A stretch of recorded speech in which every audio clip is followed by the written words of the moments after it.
So, hello guys, Alicia nyo. Nagbabalik ulit para sa ating panibagong video.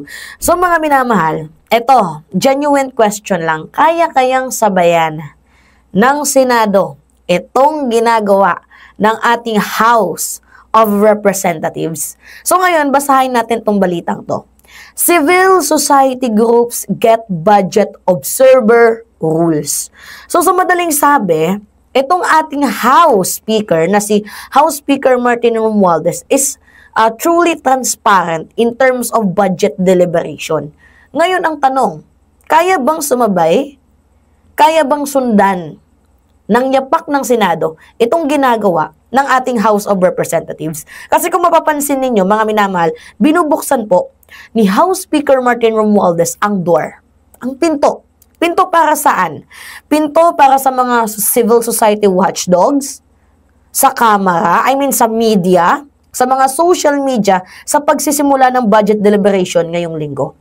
So meaning, accessible lahat ng mamamayang Pilipino. So mas maganda nga yun eh. Alam ninyo kung saan patungo ang pera natin, ang pera ng taong bayan. Kasi kahit piso, kailangan na pupunta yan sa tamang proyekto, sa tamang kamay, sa tamang gumagamit. Ngayon ang tanong, bakit parang tahimik pa rin up to this moment ang Senado? Kaya-kayang makipagsabayan ng Senado sa ganitong klaseng uri ng pagbabago? Tanong lamang po. Kasi, yun ang mga minamahal sa ilalim ng liderato ni House Speaker Martin Romualdez, talagang sobrang linaw at malinaw ang kanyang layunin dito nga po sa lower chamber sa House of Representatives, 'di ba? Na gawing people first at public facing. Yung 6.793 trillion para sa 2026 budget. Kung yung kamera nga bukas ang pinto sa lahat, accessible sa lahat, bakit ang Senado parang tahimik, sarado, parang ayaw nilang katukin? Meron ba silang tinatago, mga minamahal? So ngayon, binigyang laya na ang civil society organization or CSO at ang media na sumubaybay sa deliberation at ipinapakita ng kamera, mga minamahal, sa mga napapansin nyo, ipinapakita ng kamera na wala silang tinatago sa taong bayan. Kasi open sila eh. Open sa lahat. Sa lahat ng mamamayang Pilipino. Merong SOCMED access. Kahit nga ata siguro kung mga vloggers, pwede nang pumunta dyan, diba? So, sa madaling sabi, sa pamumuno ni House Speaker Martin Romualdez, ginagamit lahat. Lahat ng access. Social media, live updates, documents, lahat accessible. Para nga makita ninyo na kahit dito nga po sa digital age, talagang napaka first priority ang transparency. Ngayon, pinipressure ba natin ng Senate na gawin din nila ang ginagawa ng House? Hindi naman, mga minamahal, pero kasi sobrang dami ng mga pork insertions, diba? At mga last amendments sa BICAM na kontrolado ng Senado. Alam niyo yung mga last minute, mga minamahal, mga panahon na para humingi sila ng pera in the last minute. Pansinin ninyo yun, yung okay, dito nila isisingit to, diba? Singit natin si ganito, ganyan. Dami kong napapansin dyan sa Senado.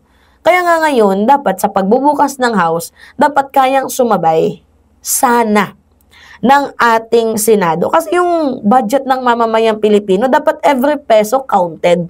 Yan nga yung tagline ni House Speaker Martin Romualdez eh. Every peso should be counted and every expense must be served the people. So ang House, sa madaling sabi, nakatuon sa performance-based budgeting at mga malalaking, makataong alokasyon. Hindi sa mga political deals, diba? Na hindi, kaibigan ko sa ganito ganyan.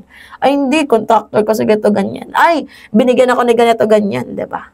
So ngayon, kung magkakaroon man ng contrast dito sa Senado, imagine nyo kung ang House ay merong live stream, press briefings, may civil society organization participation, pero bakit ang Senado ay nananatili pa ding smoke-filled rooms tuwing BICAM? Mayroon pang mga closed-door meetings, di ba? Pansinin ninyo. And doon nangyayari yung tunay na hocus-pocus, di ba?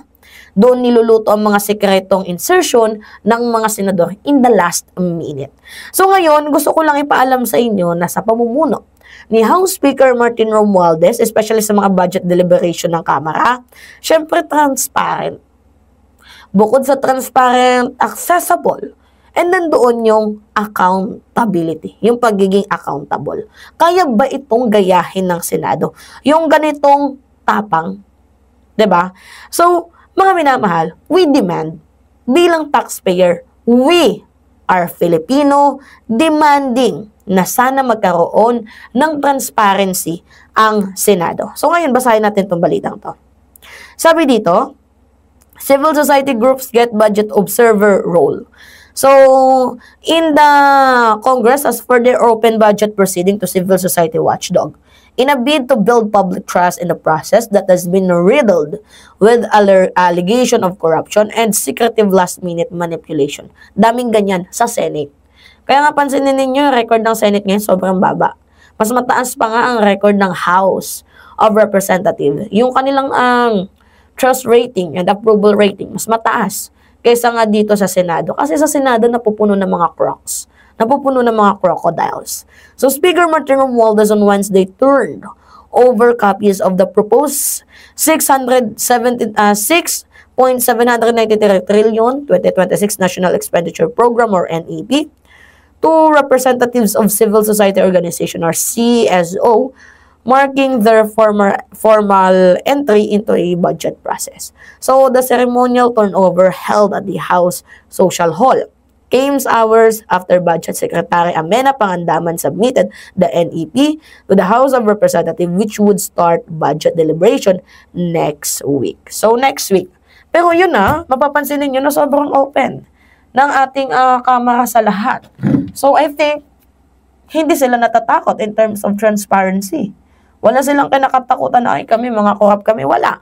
Kasi napaka-open and vocal ng kanilang ng House sa lahat ng bagay. Hindi katulad ng Senado. Parang meron tinatago. Ano ba yung meron? Bakit takot? 'Di ba? Nagtatanong lamang tayo, bakit takot? Pera naman 'yan ng mamamayang Pilipino. At kung tapat ka na naglilingkod sa taong bayan, dapat hindi ka takot na ipakita ang katotohanan sa mga pondo, sa mga pera na pera naman ng taong bayan. 'Di ba? Gets ninyo, mga minamahal. Alright, sige kayo. Ano yung masasabi ninyo dito? Anyway, mga minamahal, yun lamang po. It's me again. Yes, Alicia nyo, nagbabalik muli para sa ating. Pengi ako ng comments Huwag nyo kalilimutan na mag-comments, likes, and share. And also, don't forget to click the subscribe, mga minamahal. And hit always notification bell for more update. Yun lamang po at ingat, mga kababayan.